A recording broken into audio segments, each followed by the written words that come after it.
Gloria a Dios. Damos gracias al Señor por la misericordia que nos permite una vez más. Déjeme decirle que es una tremenda bendición para nosotros el poder estar delante de alguien que sabemos que en algún momento va a ser expuesto a la palabra. Y hablábamos con nuestro hermano Hugo Marchelli hace unos segundos referente a esta labor, ¿no? De que en algún momento esta palabra va a llegar a algún lugar y va a ser útil a alguien. A nosotros mismos, cuando hacemos esta labor de compartirla, nos es de mucha bendición. Aprendemos, somos bendecidos, recibimos esperanza, limpieza, liberación para nuestra vida. Así es que en esta ocasión es para nosotros una vez más un gozo y un deleite de parte del Señor, este privilegio. Y queremos invitarle rápidamente al Evangelio según San Lucas, capítulo 5 y el verso número 12. La palabra del Señor, a manera de introducción, nos habla de que Cristo llega a una ciudad. Dice la palabra que un día Jesús estaba en una ciudad. Qué interesante, nos detenemos en este aspecto, es que leemos en el otro momento que Jesús estaba en pueblos y también en aldeas, haciendo una labor, anunciando el Evangelio del reino. La buena nueva por la cual Juan el Bautista fue puesto en esta tierra para hacer también esa misma labor, anunciar la buena nueva a los hombres que el reino de los cielos se ha acercado. Y luego que Juan el Bautista, dentro del propósito de Dios, parte de esta tierra, Jesús comienza a establecer de una manera mucho más fundamentada y clara su ministerio. En esta ocasión dice que llega Jesús a una ciudad, y en esta ciudad, interesantemente, dentro de todos los habitantes de esta ciudad, la palabra me dice de que nos encontramos con un hombre, y este hombre tenía un padecimiento en su cuerpo, y queremos ir al punto en este aspecto. El padecimiento de este hombre, la enfermedad, si podemos llamarle, el quebranto en la vida de este hombre, tenía a todas luces un origen espiritual. Este hombre padecía de lepra. Y rápidamente vamos al libro de Levítico y recordamos cómo el sacerdote, el levita, pareciera que fuera un levita de inspección sanitaria, cuando veía una casa y aquella casa tenía moho en sus paredes, eso ya era un síntoma de que en los habitantes o en un habitante de aquella casa algo mal estaba pasando. Algo mal en el corazón de algún habitante de aquella casa. Cuando el habitante, la persona con el padecimiento era ubicada, se veía también en sus ropas y luego se veía en su piel cómo comenzaba una irritación de uno u otro color, una inflamación y una pequeña llaga. Y déjeme decirle que el pecado comienza de esta manera. Nadie choca de pronto y cae en la tentación. La tentación viene en un proceso de seducción gradual, de una manera gradual. Poco a poco nos va atrayendo. La palabra me dice allá en el libro de Génesis capítulo 3 de que la serpiente comenzó a hacer una propuesta. Hubo un diálogo previo a la desobediencia. Un diálogo en donde fueron expuestos pensamientos, razonamientos, juicios contra aquello que Jehová Dios había establecido para el hombre. Hubo un proceso de caída. Nadie cae bruscamente, nadie cae, ninguno caemos de pronto. Hay un proceso en donde la tentación comienza a golpear, va golpeando poco a poco, seduciendo, atrayéndonos a él. Y así, después de una inspección, era determinado si aquello era lepra o si era un padecimiento físico. Volviendo al capítulo 5 y verso 12, este hombre, interesantemente, no solo padecía de lepra. Me dice la palabra que este hombre estaba todo lleno de ella. Hagamos este ejercicio. Si la lepra venía, si una llaga venía por un pecado, por una desobediencia, vamos a implicar, a suponer, de que este hombre estaba amarrado a muchas desobediencias, a que había muchos diferentes tipos de pecado. Y es que el pecado va llevándonos a otra desobediencia. Por ejemplo, en una infidelidad matrimonial, uno de los principales agravantes o herramientas es la mentira. La mentira es como el caballito de batalla que va sosteniendo el adulterio. Adulterio. Luego, mentira. Luego quizás nos encontramos con despilfarro. Esto es irresponsabilidad. Otro tipo de deshonestidad. Pero también nos encontramos con lujuria. ¿Sí? Y así poco a poco se van añadiendo otros pecados a aquel que fue el inicial. Me dice la escritura que este hombre estaba todo lleno, de pies a cabeza, todo lleno. Y esa era su condición, estar todo lleno, una desobediencia tras otra. En algún momento me dice la palabra de que el hombre viene añadiendo, el hombre añade. Cuando Juan el Bautista fue decapitado, aquel rey, sobre este rey dice la palabra que añadió. Ya este hombre vivía en adulterio con una mujer pues que no era la suya, la mujer de su hermano. Pero añadió todavía más.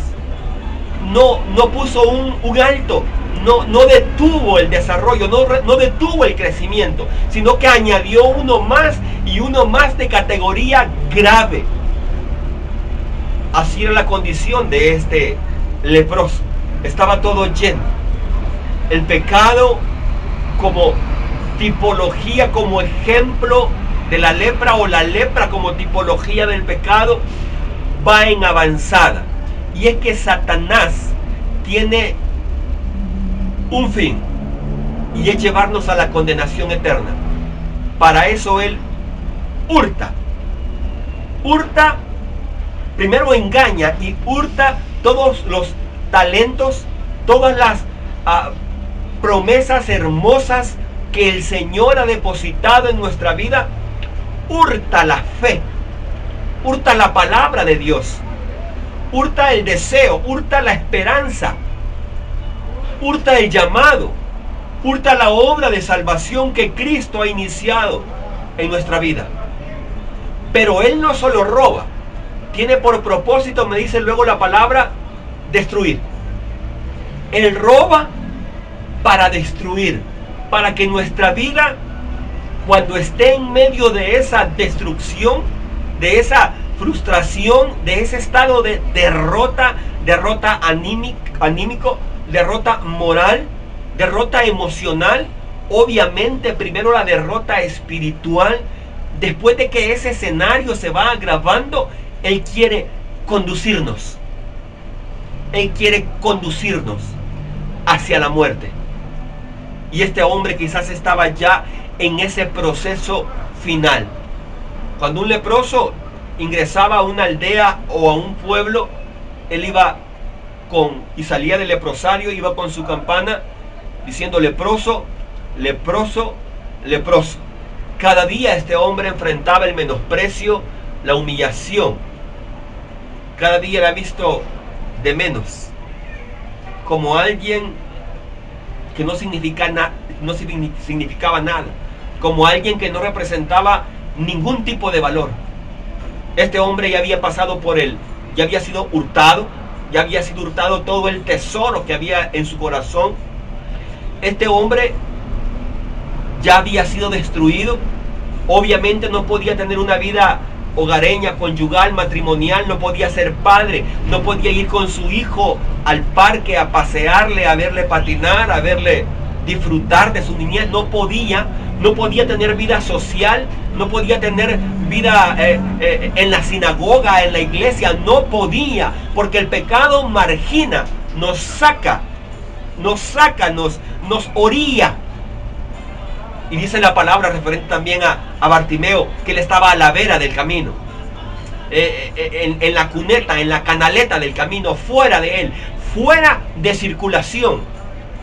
El pecado tiene esta peculiaridad que también nos saca de circulación, nos pone outside, fuera del lugar. Pero en esa precisa condición, y hoy 2000 años y un poco después, podemos decir gloria a Dios, porque esa era quizás nuestra condición hace no mucho tiempo, o hace algún tiempo, o algunos quizás hace muchos años. Esa era nuestra condición, fuera del lugar, outside, fuera del lugar, marginados a la vera del camino. Esa era nuestra condición. Ya había sido de nosotros, repito, hurtado los talentos, hurtado las promesas, hurtada la fe, hurtada los ministerios, hurtadas las bondades de Dios. Ya había sido esto hurtado. Y ya estaba quizás en la etapa final de ser destruido, a punto de ser llevado a la condenación eterna. Y en ese preciso momento, quizá, vamos a decirlo solo para elaborar este escenario, quizá pudiese que ese haya sido el último día de su vida, el último día de la vida de aquel leproso. Pero gloria a Dios y alabado sea el nombre de Jesucristo y su perfecta obra en la cruz del Calvario. Que aún el último día, así como el ladrón en la cruz, en el último momento de su existencia, gloria a Dios, el verbo de vida llamó a la puerta de su corazón y se presentó delante de Jesús. Interesantemente, el leproso toma la iniciativa, y la iniciativa no la toma verbalizando o haciendo algún tipo de petición. La iniciativa la toma, dice la palabra, postrando su cuerpo, postrando todo su rostro en tierra.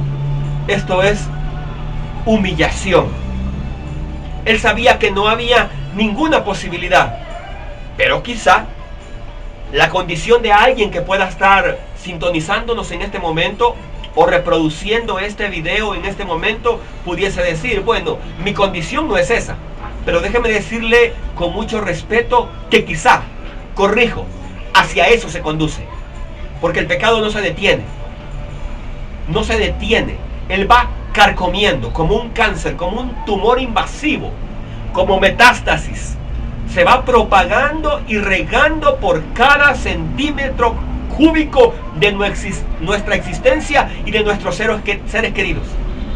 Se va propagando y regando para conseguir su propósito, que es matarle y matarme.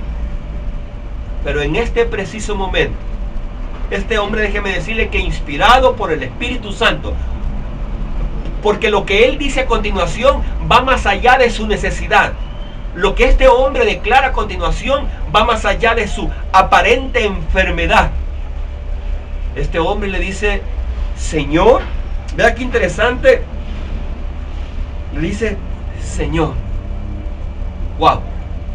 Lo primero que hace es volver al reconocimiento del reino.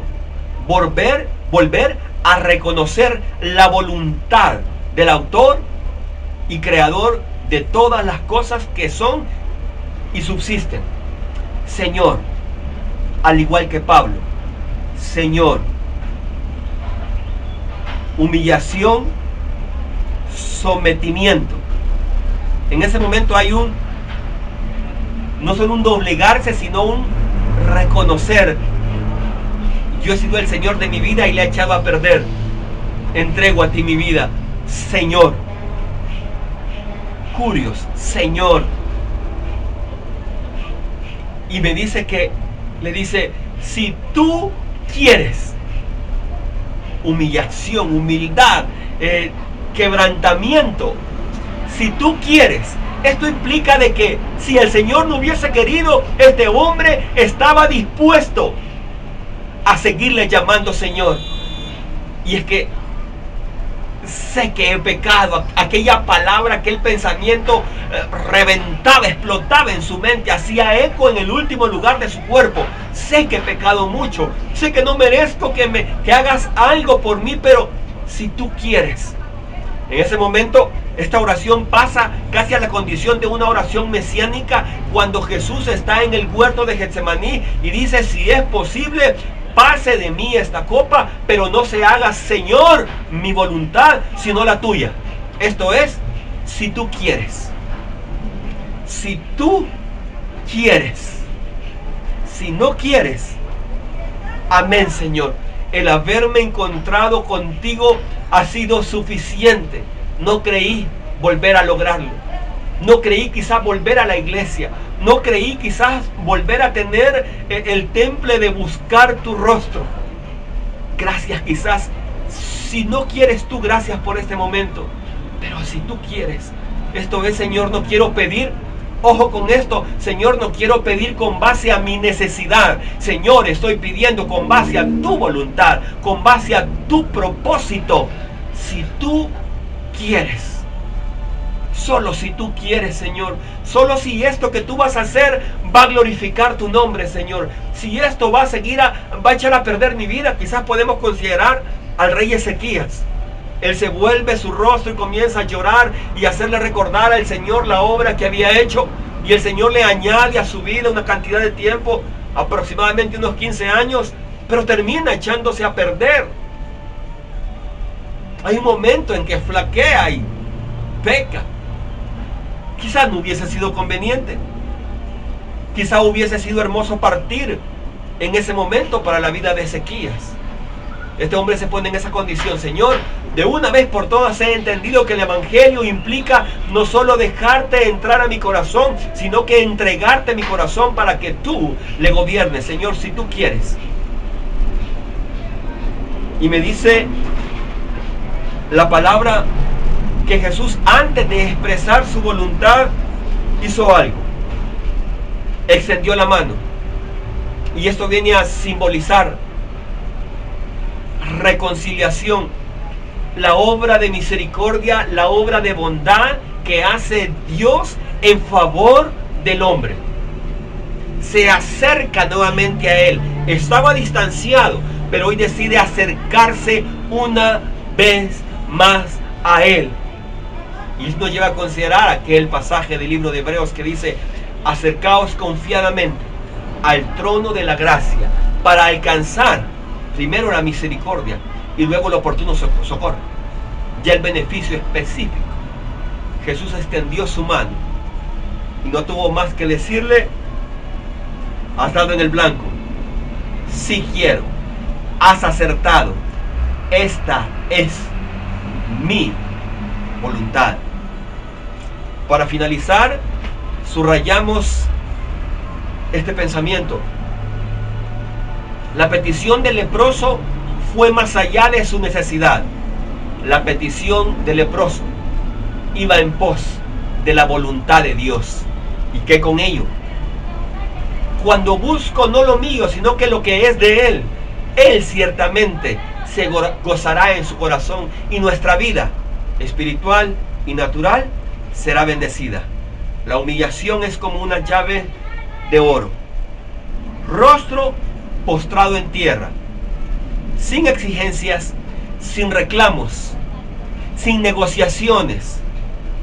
Es una burla cuando se le enseña a la gente: hermano, sea específico con Dios, sepa, no tenemos derecho alguno. Él da de sí lo mejor. Él dio ya a su Hijo, y habiendo dado al Hijo, decide, sin que nadie lo pidiese, dar todavía algo mucho más excelente, porque ese es el sello de nuestro Dios, darnos las cosas, dice Efesios, de una manera mucho más abundante de como los pedimos. Nos da el primer consolador, a Cristo, y luego nos da a la esencia de la consolación, su Santo Espíritu. Este hombre fue y logró tocar el corazón de Dios. Por tanto, lo invitamos siempre a buscar a Jehová, mientras éste pueda ser hallado, y a llamarle en tanto que Él está cercano. Que el Señor me lo bendiga. Gloria a Cristo. Hasta pronto.